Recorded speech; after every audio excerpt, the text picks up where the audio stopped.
There is no happy criminal. They're all pretending to be happy. Okay, they're all looking to get out. It's an illusion, that life. You know what I'm saying? Everyone thinks I'm on this, I'm earning this much. No, like I said, no one's ever come out of it well. It never has a good ending. That life story never has a good ending. Assalamu alaikum, people. Welcome back to another episode of Streets to Deen. Don't forget to leave a comment down below, like, share, subscribe, all of that. Assalamu alaikum. How are you doing? Alhamdulillah, I'm all good, my bro. Could you introduce yourself, please? Yeah, I'm known as Dowie for the most part. My Muslim name would be Geeza. I'm a revert now for 25 years. Could even be a touch over that. I'll stop counting. Yeah. It's about 25 years. I'm English, as you can probably tell. Just a normal guy, just do a building site job, live on a council estate in Luton, and that's pretty much my description. So you're from Luton, born and bred? Born and bred in Luton, yeah. Okay, alhamdulillah. I spent some time around here and there, but that's my hometown. Okay, yeah. Alhamdulillah.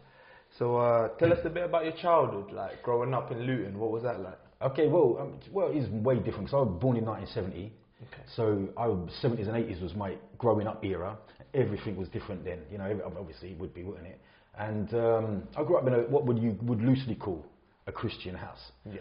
But loosely called a Christian house. I mean, we would go to church if you was getting buried or getting married. Yeah. Other than that, there was no church. Yeah. Okay. So it wasn't a particularly religious upbringing. Alcohol, drink played quite a big part in houses, my English type of houses back then. Like people come around to visit, we drink. Yeah.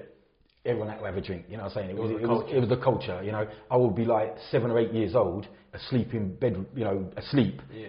And my dad would have a couple of mates, a few mates around, and they'd have a drink, and they'd call me from upstairs, make me come down, drink a glass of whiskey, and send me back up the stairs drunk, just so he could show his mates that I was, my son can drink. But that was just the era. You do it now, you get arrested. Yeah. But that was just the way it was. So yeah, it was a pretty normal upbringing. Grew up in on a council estate in Luton throughout the 70s and 80s. Yeah. It was a pretty wild time, But alhamdulillah, we're here now. Yeah. Live to tell the tale, brother, as it were, isn't it? And what would you say you were like in school, like school days? Mediocre, bro. I mean, it was, coming from a working class background, education was never pushed. Okay. Homework was never enforced. I never done any homework. Okay, so my mum wasn't educated, and my dad was always either too busy at work and or with his mate, like having a drink or going out or something like that. So the education factor was never there. I was never pushed to be educated. Yeah. My dad's ambitions for me was to become a bricklayer. Yeah. So you could see where my sights were, my targets were set. That you be a bricklayer, that's a good trade. There's a working class mentality. Yeah. Yet next door to me, and they're still there now, Mr. and Mrs. Khan had 2 sons. One of them was turned into a barrister, and the other one is an IT expert. He works backwards and forwards in Dubai. He's got, mashallah, done really well for himself. Yeah. But they was pushed into education. Yeah. White working class kids, you're going to be a bricklayer. You're going to be a lorry driver. My dad was a lorry driver. You know what I mean? He was steered into that that working class mindset. You know what I mean? So what type of stuff would you and your friends get up to then, like during normal school life kind of thing, inside of school and outside of school? Outside of school, we just hang around the youth club. Okay. And if down the road from the youth club, we had a pub in the estate that we had called some flats and a pub, and then we'd go from the youth club to the pub and sit outside the pub. When the youth club shut, we'd go outside and sit outside the pub and wait for the drunks to come out, and that would be our entertainment. That's what age was this? What age was this? 13, 14. Okay. That type of age, 12, 13, 14 upwards, until we was allowed to sneak into the pub. And so about 16, 17, the landlord would say, if you sit over there and keep your mouth shut, you can sit in here. Okay. You know what I mean? But that was it. We used to, and back then, break dancing was a big, it was just coming in the scene. Oh, right. So guys used to put the lino and the big radios out, and we'd do some of that. Yeah.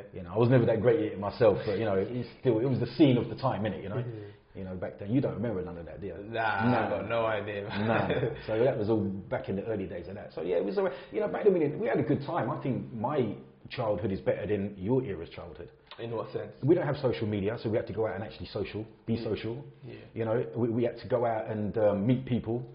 And socialising is like anything. The more you do of it, the better you get at it.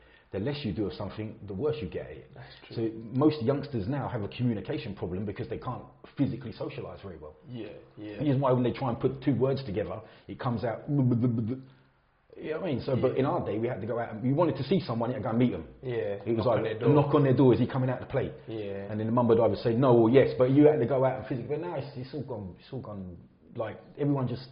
In their own bubble. Yeah, in their own little world, don't they? You know? So I believe every generation thinks that their generation had it better than the generation now. Yeah. But I genuinely, from the social aspect, it was better for us. Yeah. You know, there was no cameras everywhere. There was no mobile phones anywhere. Yeah. You just had to go out and live. But then touching up on that, like there was no cameras and stuff like that. I'm guessing as young kids growing up, you would get into a lot of trouble because you know you can get away with it, or you relatively sort of... Yeah, there was no radio, there was no camera. Okay. No cameras anywhere back then, bro. So yeah, you could pretty much get away with murder. You know what I mean? Not that I did, but yeah, you could get away with anything. And nowadays, you know, you're on camera everywhere. So if you're going to do a crime, you're going to get nicked. Yeah. So I suppose from some aspects it's quite good, but from other aspects it's quite big brother, isn't it? Yeah. It's quite controlling. It's quite... You know, we always tend to look back. This is the problem when you're a revert Muslim. When you talk about your pre-Islamic days, you have a tendency, or I have a tendency, to look back with nostalgic glasses. Oh, they were the good days. But they really weren't. Yeah, because I've taken drugs, bro. I'll be honest, I've taken my fair share of different drugs. I mean, mainly and stuff like that. Yeah. Because they were party drugs. But I've never, like I've said before, bro, I've never been so low as when I was high. Yeah. Because it's actually, you know instinctively, I'm taking this thing that makes me high, but I'm actually void. I'm actually inside, I'm empty, as I wouldn't need it. Yeah. I was brought up on alcohol. And if you're happy, you don't need alcohol. Yeah. You're just happy. If you talk, well, I don't know what a pint is now, probably £4 or something in it.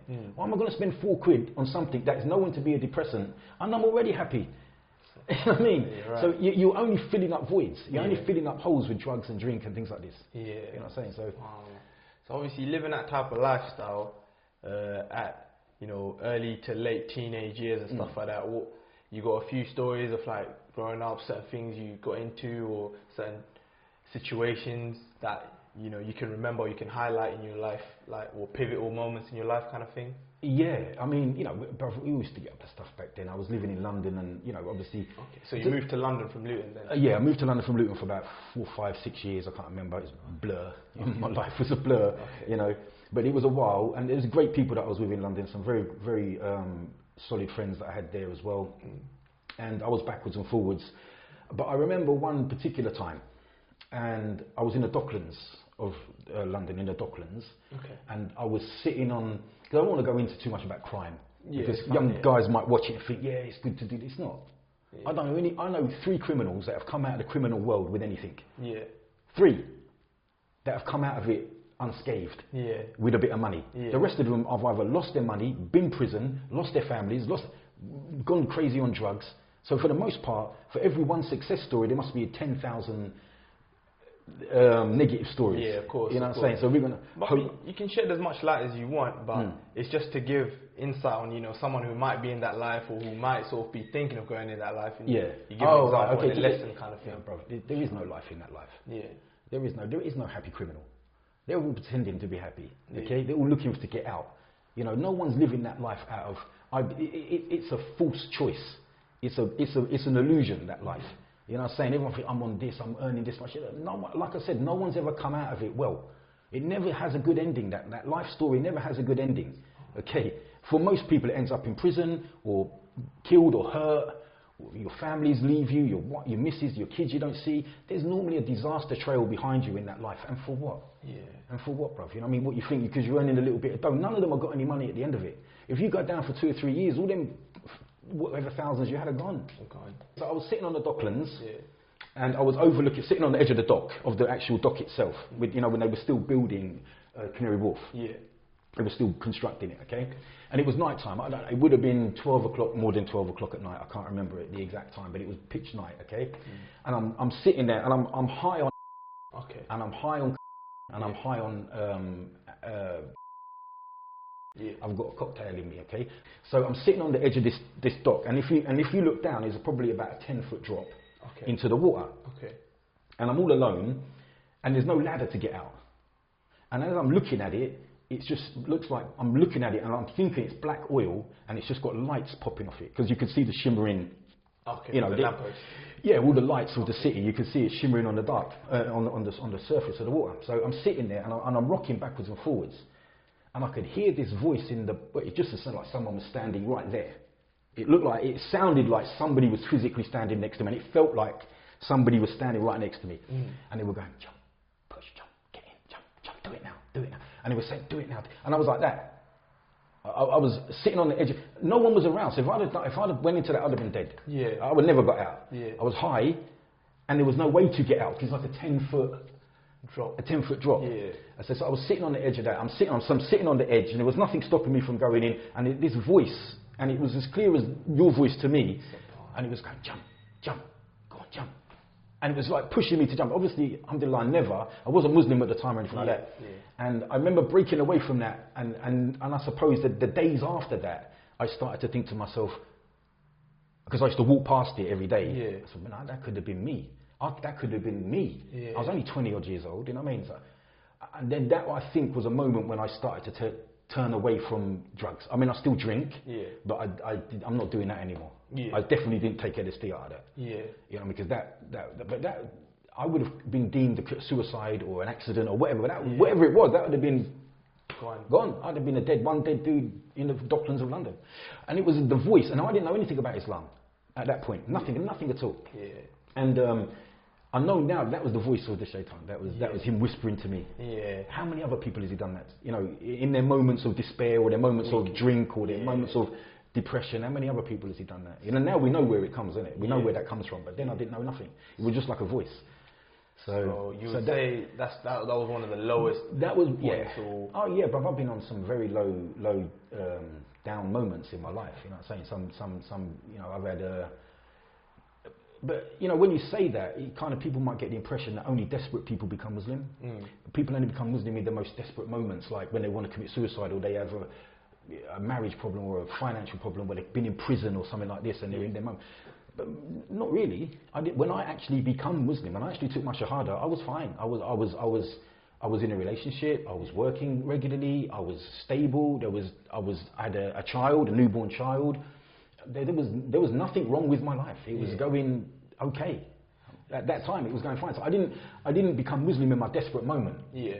But looking back on it, you know what I'm saying? It might be interpreted that way. Yeah, well, because it is a thing that people turn to religion because they're only desperate for some sort of an answer. Yeah. And maybe that's true, and it really is an answer. But for me, that wasn't the moment that I become Muslim. Yeah. So leading up to you becoming a Muslim. Yeah. Where were you at? Where were you at in your point of life? Okay, like, right. Yeah. So a little bit before I become Muslim, even when I was at school, I mean, we're talking this age up, okay? I was interested in history. Okay. I was interested in the old films, you know, like the Gladiator films and the Ten Commandments and these type of, where people seem to be honourable. Yeah. You know, speak honourably and be honourably, okay? So I always believed in a God. Yeah. Even though I wasn't in a religious family, but I had a belief in a God. And where I live, on the estate where I live, there's like an old park and it's got a hill on it. They've knocked all the playground off it now. Yeah. And it was just a hill. So before I knew anything about Islam or anything else, I used to go on this hill and I used to pray. And when I prayed, I would always point up to the sky and say, basically complain. I suppose you would look at it now, but I would make a dua, is what we would say now. But why don't I get this and why has that gone wrong? But I would always pray on that hill. And I always envisioned God being above heaven, you know, like in heaven, not here. Yeah. And no one didn't know anything about Islam. So when I had my first child, my oldest son. What age was this? What age was I? Yeah. I would have been 25, 26. Okay. I went to that hill and I said, right, I'm going to come looking for you. You won't have to find me. I'm coming for you. I remember the prayer quite clearly. So I said, that was my moment on my little prayer place, my hill, okay? So then I started looking into religions, okay? Now I'd been inside for a little bit, so I knew there was a religion like Islam, but the brothers that I was inside with were Nubians. Nubians? Or Nuwabians, I think they call them now. They're like a black supremacist group. Okay. I was the only white dude they ever spoke to, but they were Muslim. They were Islamified, but not Muslims. Yeah. I don't know whether you ever met them or any. No, I've heard of experience with them. Nation of Islam and stuff like that. Okay, they're like an extremer version of that. Okay. Okay. They're like the Nation of Islam, but they believe in aliens and other things like this. Okay. Fair enough. Right. So, but I didn't know. Yeah. A Muslim. Once you say you're a Muslim, you're a Muslim, innit? I'm not going to dissect everything. I don't know anything about it. I don't know if you want to get into it. I don't mind.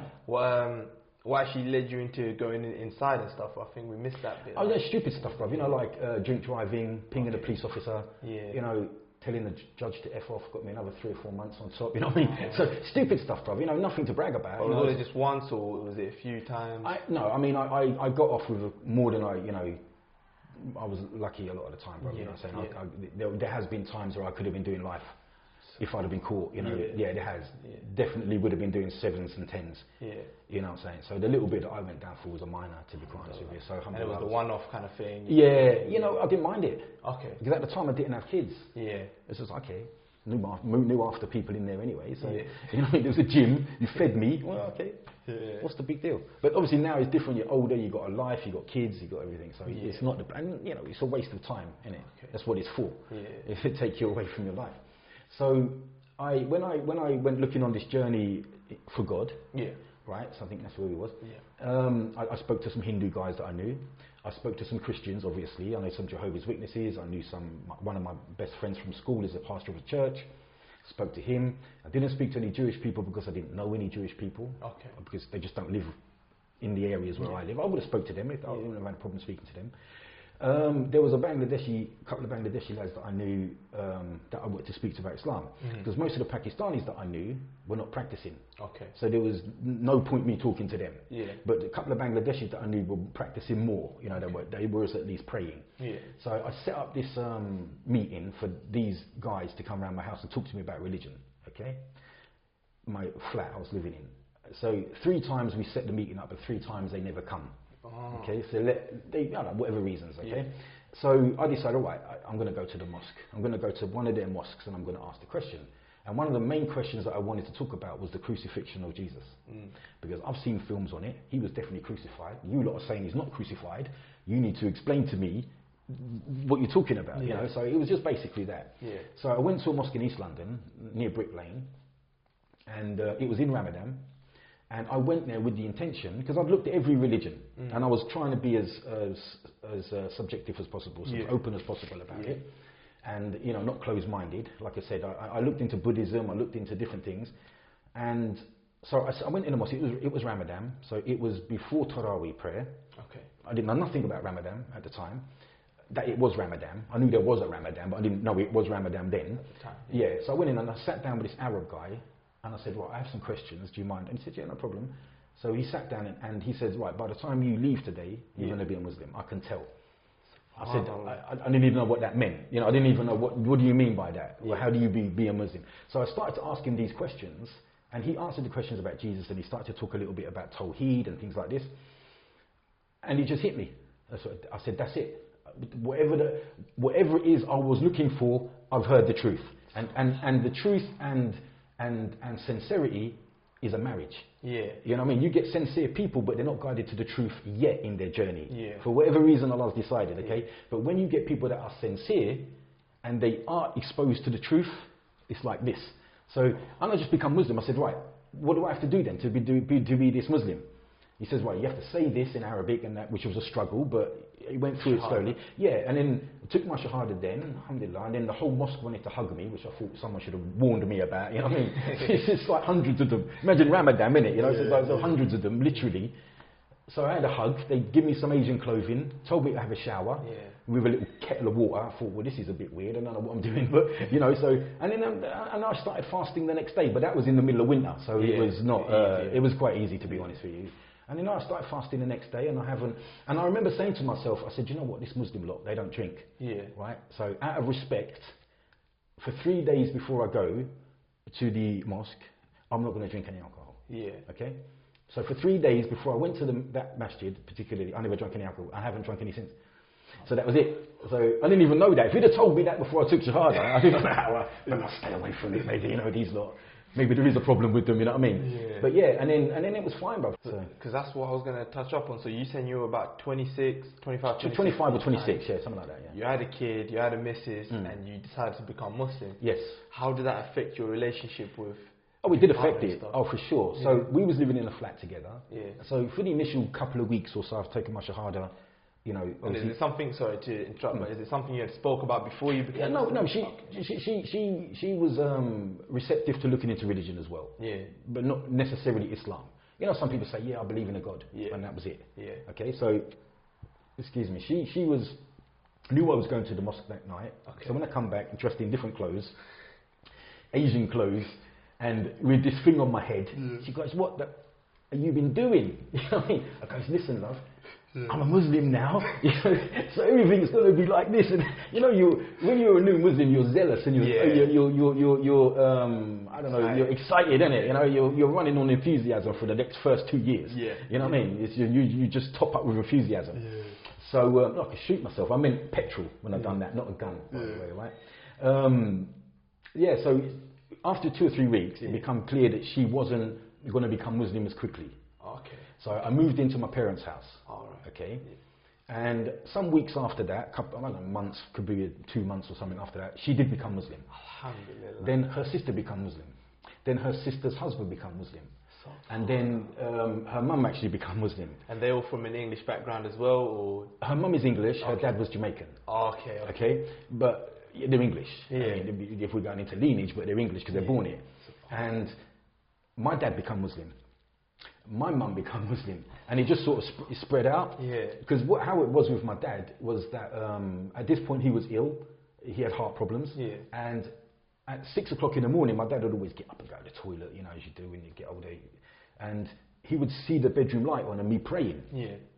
And he'd go, "Look, son, I don't know what it is about this religion, but whatever it is, you used to be coming home at this time when you were younger. Now you're getting up to pray at this time." Yeah. So he said, something's changed. So he said, take me to this mosque that you go to. And then he started to go to the mosque, and then he became Muslim. And he died some years back, alhamdulillah, but he had a massive, lovely janazah and everything, you know what I mean? So it was cool, you know what I mean? Not cool that he died, but it was nice the way it was done. Yeah. And it was nice to know that as a revert, one of your parents died a Muslim. You know what I'm saying? That's the big thing, innit? Because most reverts are terrified that their parents and their family are going to die upon non-Islamic, non-Islam. So so he became Muslim, and he used to go to the mosque by himself while he could. Towards the end of his life, he was immobile, but while he could, he'd drive there and pray. And the brothers used to make a right fuss of him, and that, you know. So he liked it. He used to go on holiday to Egypt with my mum, and he was Muslim. He used to pray out there with them, and that's it was good. So. And that wasn't really based upon the knowledge that I had about Islam, because I had no knowledge. I don't have any knowledge now, to be honest, not worth talking about. You know what I mean? I'm not a scholar or a da'i or anything like that, or a student of knowledge. But it was more about your character, your behaviour, the way you address people. Then, you know, they just see a change in that person and they go, "Wow, okay, this guy's changed." That is dawah. You know, just your change in your character and your manners is dawah. Yeah. And people underestimate the power of good manners, and being nice and just changing, and then just that people underestimate that, you know. Yeah. So how long you been Muslim for now? 25 or 26 years. And this is like a two-sided question. Since becoming Muslim, what would you say was the hardest thing you had to give up, and what would you say was the best thing you'd say achieved since becoming Muslim, kind of thing? The best thing I achieved since becoming Muslim was becoming Muslim. Okay. That is the achievement. Yeah. You know, in life you can be multi-million, billion-pound companies, you can achieve it, but just becoming Muslim is the achievement. Because if you stick upon that, you're going to Jannah. That's what achievement is better than that. That's true. You know what I'm saying? So the achievement is in itself becoming Muslim and staying Muslim. Yeah. You know, because you can become Muslim, but how many people do we know become Muslim and then drop off? You know what I mean? So you got to keep yourself in the Deen, as well as become Muslim. You've got to keep yourself a Muslim on the religion. And, you know, the things I had to give up, at the time it was tough because I give up my friends. Okay. A lot of my friends. A lot of them thought, you know what, this is just a phase. You know, Dowie's going through a phase. He'll get over this. He'll be back down the pub in a couple of weeks or a couple of months. Or, you know, people go through phases in life, innit? You know? So they said, oh, this is a phase. And then when they realised a year down the line, it ain't a phase, they tend to emigrate from you. They tend to leave you, okay? Yeah. But it's okay, bro. I lost some friends, but I gained brothers. You know what I'm saying? I gained brothers. I lost friends, but Allah replaced it with brothers. I lost family, but Allah gave me an ummah. Yeah. You know what I'm saying? So Allah always, if you give something up for a good reason, like for fisabilillah, for the sake of God, Allah will give you something better in its return. You know what I'm saying? So at the time, it was a little bit, all my pals had, not all of them, but some of them have abandoned me. But what did I have in common with them anymore? I wasn't going to take drugs anymore. I wasn't going to drink anymore. I wasn't going to go to the pub anymore. I didn't want to talk about the bull crap that they were talking about, you know, the nonsense that they... Because once you've been exposed to learning about Islam, you don't want to talk about rubbish. You know what I'm saying? It's like, well, this is just boring. And not only is it boring, it's annoying. You know what I'm saying? So I had nothing in common with them to be friends. So it was probably mutual, actually. Probably lost each other, you know. But some over the space of years, some of them have drifted back in. They're not Muslim, but they're sort of like, okay, we're older now, so... You know, you've been on this for a long time, Dowie, so, you know, we're okay with it. And plus I've mellowed a bit. You know, when you first become Muslim, it's like, why ain't you Muslim? You know what I mean? Why ain't everyone Muslim? We're all stupid, you know, and you become very judgmental. And that's new Muslims do that. And that's one advice that I would give new Muslims is take your time. It's strange for your friends. It's strange for your mum and dad. It's strange for your family. It's strange for people that you've changed. So give them patience, be patient, give them a bit of time. You know, don't try and force things on them just because you believe in it. Use a little bit of wisdom, speak to brothers that have been in the religion a while. I've been in the religion now 25, 26 years. So that's, I think, an insight that I can help with new Muslims is that not many Muslims have been Muslim as long as me. So I can tell them, look, you've only been a Muslim 2 years. Take your time, bro. This is chess. For life. This is for life. This isn't a sprint. This is a marathon. You could die today, but you look at it like to pace yourself out. People that are impatient with you now, be patient with them. 2 years, 3 years, 4 years, 10 years. They can drift. You know, it can settle in and they can come in. You know, so it's just that you look at the long game when you play when you're playing Islam. You're not playing Islam, but in Islam you look at the big picture. The bigger picture. And obviously, I was going to ask how your family took it when you became Muslim. But alhamdulillah, as you beautifully explained, most of your close family ended up embracing Islam. But not all of them took it well, bro. I've got one of my brothers, and he hasn't got the same name as me. He's in the EDL. He's in the National Front. Oh, right. Yeah. EDL wasn't enough for him. He needed the National Front. He's not got the same second name as me, so you wouldn't know who he was. But yeah, even him. Even though he doesn't like Muslims, he can't deny the character. You know, he can't deny the manners of the character. I'm sure you guys have had conversations back and forth. Some people it's not about conversations one-on-one because they just don't have, not everyone has the intellect to understand Islam. Or to a degree. You know, when you spend your whole life drinking and talking about football, it's stereotyping people, I know, but if you spend your whole life, sometimes it's hard to get into the spiritual side or the historical side or anything like that. You know, it's kind of hard for them to make that thing. But they see that you're solid, they see that you're straight, and obviously I've kept my English identity, which is, I think, really important for reverts, is that you keep an identity, you keep your natural personality. And now I wouldn't say that that particular brother is cool with it, but he's okay with it. But it's like, I don't care. Either way, I'm not in it for him. I'm not in it for you. I'm not in it for anyone. I'm in it for fisabilillah. I don't care who's upset about it or who's happy about it. I'm not going to change. Inshallah, if Allah keeps me, I'm not going to change. Inshallah. So overall, how would you say Islam has changed your life then? Kept me alive. I would have been dead. I would have been dead, yeah, for sure. Many people that I've known from my era are dead. Due to alcohol and drugs? Alcohol, drugs, depression, illness, this. But alhamdulillah, because I stopped doing it. Like I said, 3 days before I went to the first time till I went to the masjid, the mosque. That's kept me alive, man, because I wouldn't have been who I am now. I'm still, alhamdulillah, I'm healthy, I have a bit of energy, I still go to the gym. So my life quality is high, mashallah, alhamdulillah. I'm very happy that I take my son to the gym, boxing, I have different sons, I take them. I can still interact with them. I can still, none of them can outlift me. None of them can outtrain me. Look at my head now. You know, but for me, when I was 11 or 12, my dad had his first heart attack. By the time I was 13, 14, he'd had multiple operations, and he had 3 triple bypass operations, a defibrillator, a pacemaker, this. So he was physically no good. You know, me, alhamdulillah, I'm physically capable because Islam keeps you young. It keeps you away from drink, it keeps you away from drugs, it keeps you away from crap food. It keeps you away from girlfriends and things like that. So it keeps your life kind of clean, which keeps you looking young. And acting young, you know. So, you know, I'm 50 plus and I still feel okay. And compared to other guys my age, they're shot. Innit? So that's one of the biggest noticeable changes is physically, and obviously my character as well, brother. I mean, you know, I wouldn't have been exposed to the information I've been exposed to. I wouldn't have been happy. Why was I drinking? Yeah. Because I was unhappy. To fill a void. Yeah. Why was I taking drugs? What? To fill a void. I don't need it now. I haven't needed it for decades. So imagine what, you know, all of them things I don't need. Yeah. So before you used to keep yourself busy, obviously, with drinking and drugs and stuff.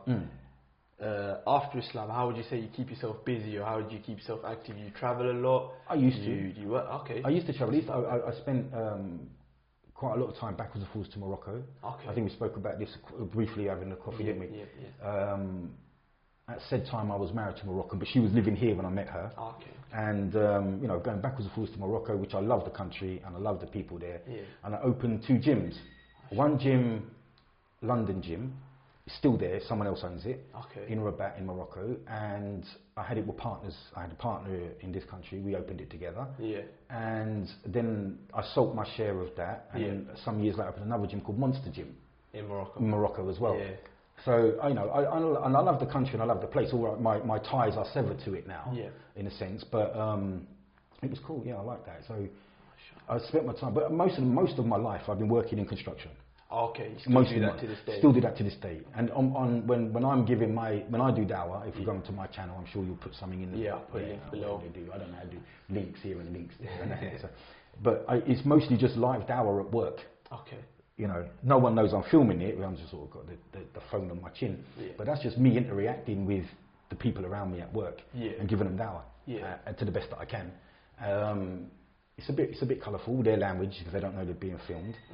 But alhamdulillah, it's good to show people that, look, these stereotypical English people, and when we say English, we mean white people, don't we? Okay, let's be honest, okay?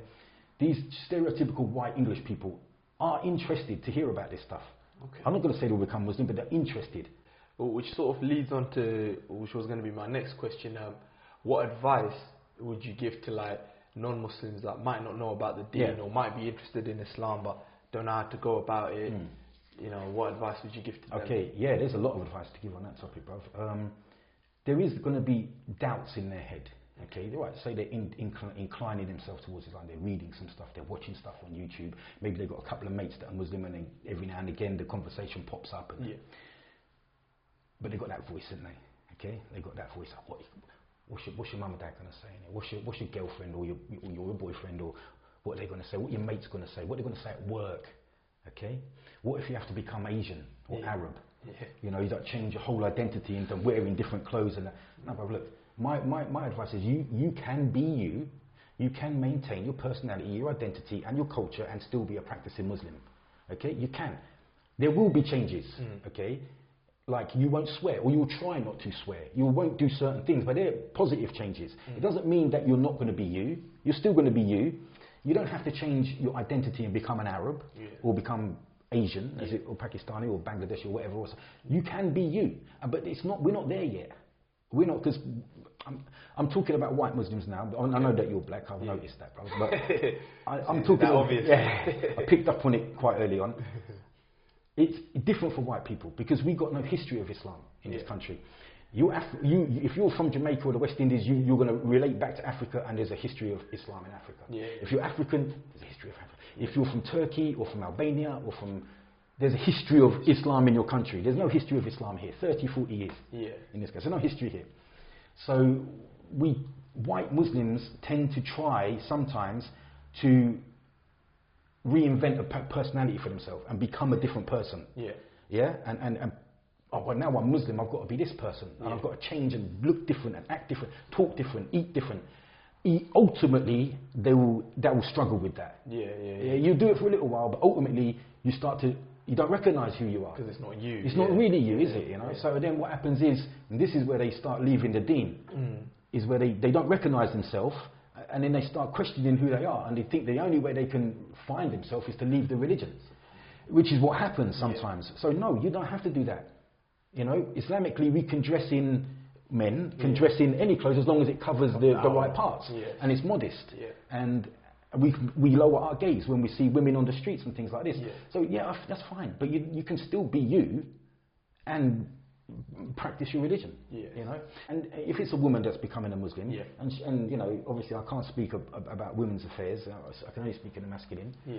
And she's nervous or she's worried or scared to wear hijab and that, Yeah. then she needs to go to sisters that are wise and old and gentle, and they help her. Yeah. Don't just tell the sister put on hijab. Yeah. And she's white. Yeah. And you know, if a black woman wears a hijab, no one looks because she's probably African. Yeah. Or something in it, you know. If a white woman puts on a hijab, I'm not saying don't wear hijab, but I'm saying be gentle with them. You know, just take your time. And we need wisdom. You know, because giving dawah is more about wisdom than knowledge. Yeah. And flipping onto the other side, where what advice would you give to people who are already Muslim, either born Muslim or reverts, but you know they're struggling to uphold their identity or the Islamic, the Islamic identity? What advice would you give them to hold firm and to keep strong, kind of thing? Again, just because you're born Muslim or into a Muslim house and then Muslim doesn't mean you know about Islam. So you have to learn their religion. You know. You can't be out on the road, bruv, and think you're going to be on Deen. Yeah. The two things are not compatible. Yeah. You can't be in a car listening to music, smoking weed, and then think that you're not going to know about Islam. Because the two things are not compatible. So you need to change your environment, change your friends, just like a revert would do, because they're effectively like that. You know what I mean? Jazakallah, brother Dowie. Any final words you want to say to people before we wrap this up? I think, you know, anytime, man, if any way I can help. I mean, you guys will put a link somewhere. There's videos on my channel where I'm talking about dawah in real, giving dawah real life. Yeah, inshallah, brother. I'll share yours as well. Because I'm only doing it for that reason anyway. Fisabilillah. Fisabilillah, that's it, man. It means I don't want to get money. I don't know how you would get money. I don't want no women. I don't want no fame. I don't want nothing like that. Bro. Yeah. You know, I'm not interested. Just want Jannah, inshallah. That's the ultimate success, isn't it? When you say what's success, there's success. Everything else isn't success if you don't get that. Yeah. When you give me £1 billion company and I don't get Jannah, what's the £1 billion company worth? Nothing. You know what I mean? So. Jazakallah once again, my bro. Appreciate it. Assalamu alaikum.